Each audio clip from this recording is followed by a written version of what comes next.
देखो अनुप्रास रे बाद दूसरो अलंकार है। दूसरे अलंकार के बारे में पढ़ो तो बिनो नाम में यमक अलंकार, बिनो नाम आ जाए यमक अलंकार। देखो यमक अलंकार में कई चीज याद रखनी। अनुप्रास अलंकार में जैसे वर्णों की आवृत्ति होती थी, बिनी तरीकों यमक अलंकार रे मैंने सबू पहली चीज याद रखनी कि इसमें शब्दों की आवृत्ति होगी। शब्दों की आवृत्ति होगी। आवर्ती रो मतलब दोहरान होई, यानी किनी आवर्ती होवेला शब्दों री, बिन में वर्ण दोहराईस्ता, यमक रे महीने शब्द दोहराई जी। अनुप्रास में वर्णों को दोहराया जाएगा, यमक में शब्द दोहराई। बोलो देखो ने एक बार, अनुप्रास में वर्ण दोहराई, यमक में शब्द दोहराई। अनुप्रास में वर्ण दोहराई, यमक में शब्द दोहरावेला, शब्दों की आवर्ती होगी। और सबसे बड़ी चीज, अगर शब्दों की आवर्ती होगी तो शब्दों का अर्थ ज्यादातर समय भिन्न भिन्न होगा। ज्यादातर समय भिन्न भिन्न होगा।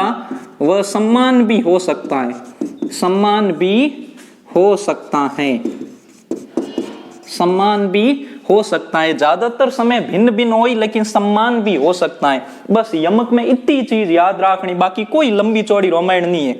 शब्दों की आवर्ती हुई और ठीक है, शब्दों का अर्थ भिन्न भिन्न भी हो सकता है। जो उदाहरण हम जो इनमें ने सबू इंपोर्टेंट होया करे अलंकार रे मैंने उदाहरण, क्योंकि थोड़ा उदाहरण दियो इन अब सद में पूछी के चारों रे मैनू कियो अलंकार है वो, तो अनुप्रास पढ़ लियो, यमक रा उदाहरण देख जो। जैसे एक उदाहरण दे दिया के दे दियो एक उदाहरण के काली घटा का घमंड घटा, काली घटा का घमंड घटा, यानी एक उदाहरण दे दियो कि काली घटा का घमंड घटा। देखो दो वर्ण की आवर्ती होवे, किए री, एक शब्द अटे भी आयो घटा और एक शब्द आयो अटे भी घटा, यानी इसमें शब्दों की आवर्ती हो रही है। अब अर्थ भिन्न भी हो सकता है और सम्मान भी हो सकता है। अब लेन हमजनी कोशिश करनी। जैसे लिखा काली घटा, काली घटा किने कहवे?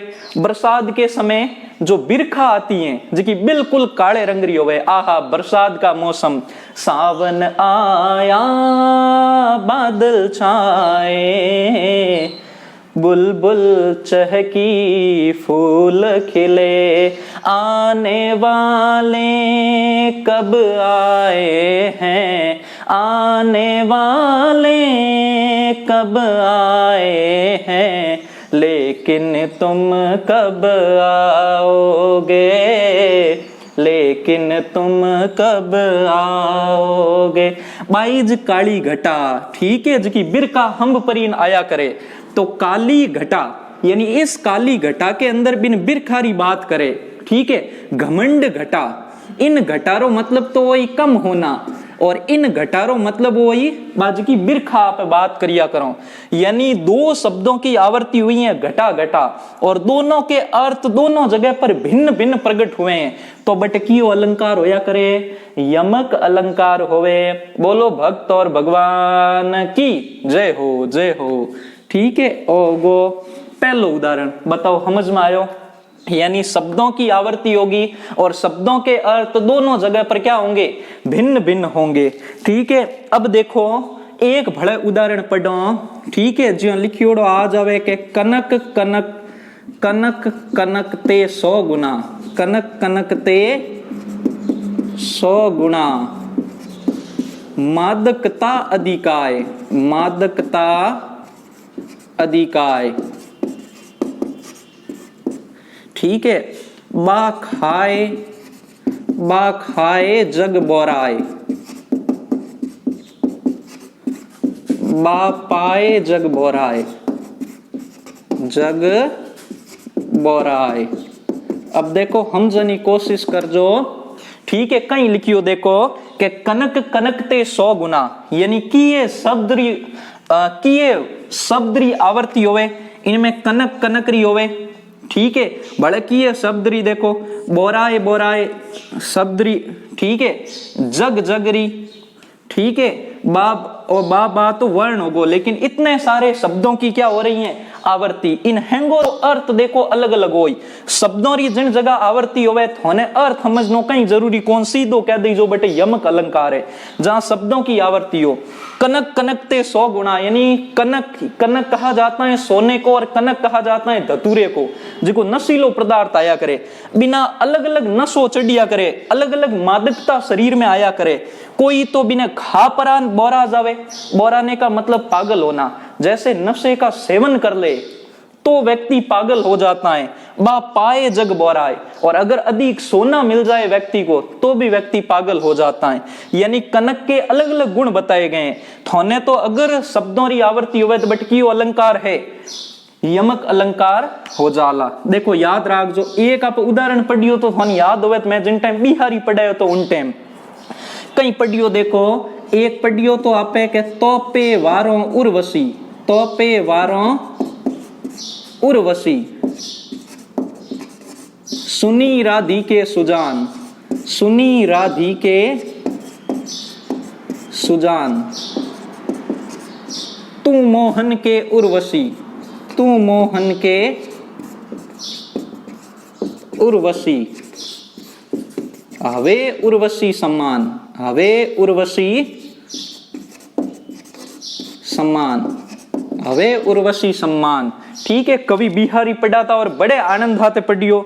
आहा कवि बिहारी रा दोहा बड़ो आनंद आयो तो श्रृंगार के दोहे भक्ति के दोहे ठीक है अलग अलग तरीके के दोहे पढ़े। तो पर वारों उर्वशी देखो इनमें ने उर्वशी शब्द रो बार बार प्रयोग होयो 3 जगह।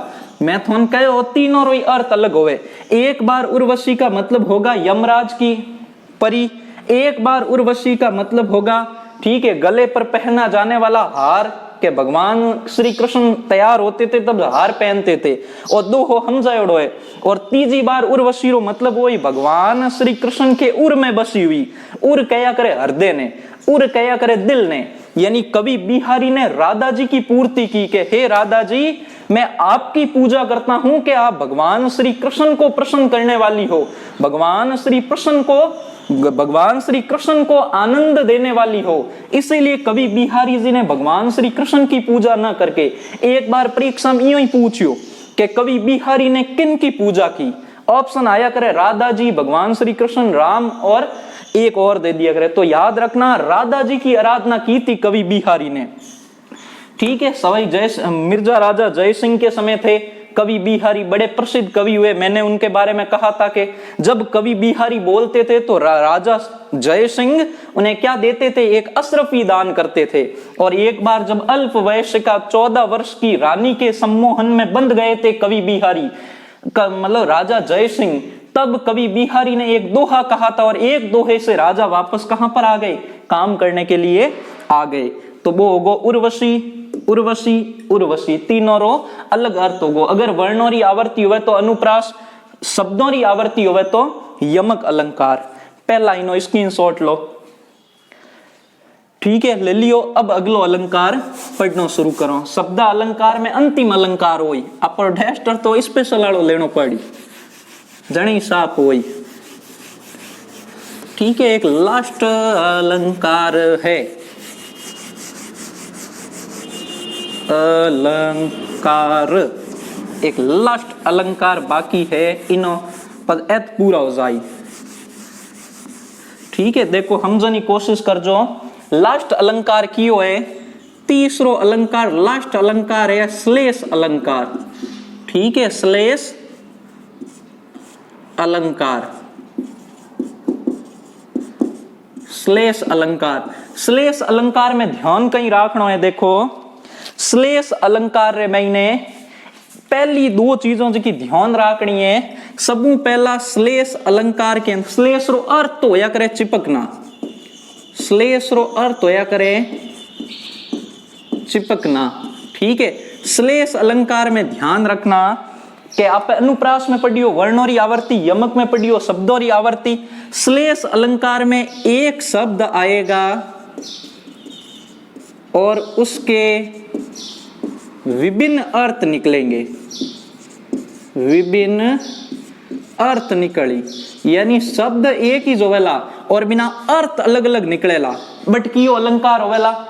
श्लेष अलंकार होई, और इसमें चमत्कार का बोध होगा, चमत्कार का बोध होगा। अपन ठा पढ़ी के किणी तरीके रो चमत्कार घटित होवे तो बटकियो अलंकार होवेला श्लेष अलंकार होई। देखो उदाहरण ज्यादा समझ में आई, उदाहरण समझो। देखो कोई एक उदाहरण लिखो, उदाहरण समझने की कोशिश करो। देखो के पानी गए न उबरे मोती मानस चून, पानी गए न उबरे मोती मानस चून। अब देखो समझो, शब्द एक आयो कि पानी गए न उबरे, यानी पानी गए बिना उसमें चमक नहीं आती, वो उबर कर नहीं आते। कौन कौन सी चीजें, जैसे मोती हो, मोती पर जब तक पानी नहीं लगेगा उसकी चमक निकल कर नहीं आएगी। यानी शब्द एक है लेकिन तीनों के लिए अलग अलग अर्थ में प्रयुक्त हो रहे हैं, तीनों के लिए अलग अलग अर्थ में प्रयुक्त हो रहे हैं। जैसे पानी गए न उबरे, मोती जब तक पानी नहीं पड़ता मोती में चमक नहीं आती।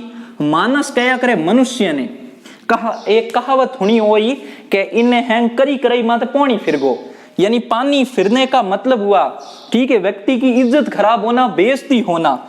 यानी पानी गए न उबरे, जड़ तक व्यक्ति गिरेगा नहीं तब तक संभलना नहीं सीखेगा।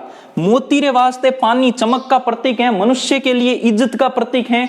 और चून कया करे, चूने ने जड़ तक चूने मैंने पानी नहीं जाई, वो आपरी पकड़ करनी नहीं ही के वो उबर पर वो बाहर नहीं आवे। यानी पानी एक है लेकिन तीनों के लिए तीन अलग अलग अर्थ में प्रयुक्त हुआ है। तो बटकियो अलंकार हुए श्लेष अलंकार। देखो और उदाहरण समझने की कोशिश कर जो। देखो और एक दो उदाहरण और लिखूं, समझने की कोशिश कर जो। देखो के सुवर्ण को ढूंढत फिरत, सुवर्ण को ढूंढत फिरत कवि कामी और चोर, कवि कामी और चोर। यानी सुवर्ण का तीन शब्दों के अंदर अलग अलग अर्थ प्रयुक्त होगा। जैसे एक ढूंढते फिरते हैं कौन, कवि, जैसे सुवर्ण का कवि के लिए प्रयोग होगा एक सुंदर स्वर, के कवि जब अपनी रचना करता है तब सुंदर स्वरों के लिए वो इधर उधर ढूंढता है, कहीं से भी स्वर एकत्रित करने की कोशिश करता है। तो कवि के लिए तो सुवर्ण का मतलब होगा सुंदर स्वर। कामी कहा जाता है ऐसा व्यक्ति जिसके मन में हमेशा बुरे ख्याल चलते रहते हैं, तो उस व्यक्ति को हमेशा वो हर जगह सुंदरता को ढूंढता हुआ फिरता है। तो सुवर्ण एक कामी के लिए हो गई सुंदरता, और एक चोर के लिए सुवर्ण का मतलब हो जाएगा सोना। थोने या अगर ठावे तो भारत रे महीने एक राजस्थान में एक सुवर्णगिरी एक पर्वत है जिनमाते एक किल्लो बनियोड़ो है, गढ़ बनियोड़ो है, वो है जालोर रो किल्लो। जालोर वालो किल्लो है जो सुवर्णगिरी पर्वत पर बना हुआ है। जैसे चिड़िया टूक पहाड़ी पर मेहरानगढ़ बना हुआ है, इन्हीं तरीके जका किल्ला होता गढ़ भी इटली माते बीकानेर रो किल्लो बनियोड़ो, तो बार पहाड़ी और नाम होता। तो सुवर्ण का मतलब होगा सोना। एक जो चोर होता है वो हमेशा सोने के पीछे भागता रहता है। यानी शब्द एक आयो लेकिन बिना अर्थ कितना निकलिया करे, तीन अर्थ निकलिया।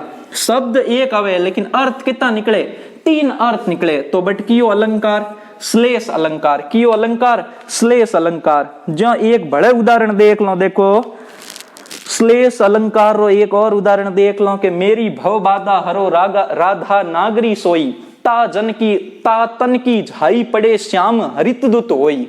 यानी हे राधा जी, ये भी बिहारी नहीं लिखा कि जिनके तन की छाया पड़ने से अलग अलग रंग में परिवर्तित हो जाते हैं, भगवान श्री कृष्ण प्रसन्न हो जाते हैं, भगवान श्री कृष्ण हरे भरे हो जाते हैं।